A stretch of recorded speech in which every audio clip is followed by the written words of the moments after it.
Hi everybody, it's Trish here and we are doing our Google Classroom year-end cleanup. This is video number 3. We are going to be cleaning up our Google Drive. And so we're going to get started here right away. Whenever you create a Google Classroom, it automatically populates folders for you in your Google Drive, all organized based on the classroom and the assignment.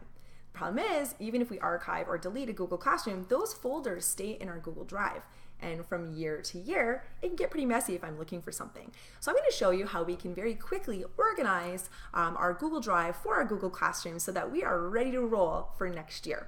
So we're going to start by going to drive.google.com. Once you're in your Google Drive, you're going to notice that you have a Classroom folder. That's automatically created for you the first time you make a Google Classroom. If you go into it, you're going to see, first of all, folders for all of your different classrooms. And you can see I have a lot of classrooms for this year.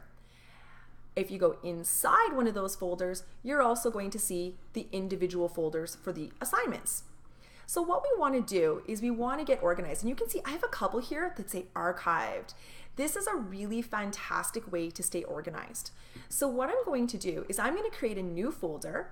Up in the top left-hand corner, I'm going to click New, and I'm going to click Folder. And I'm going to call this my archived folder for 2017-18. I'm going to go ahead and create that. So now that that's there, here's the really wonderful thing. I'm just going to select all of my classrooms from this year and drag it into that folder. I can do that simply by dragging them one at a time, which is fine. Or I can do that by clicking on one, holding down the Shift key, and clicking on the last one.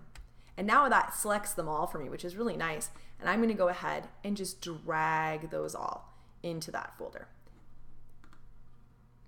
So you can see I had a lot of classrooms this year, but this is going to be wonderful because now that I go ahead and I have this all organized, I'm simply going to see my archive folders that are left.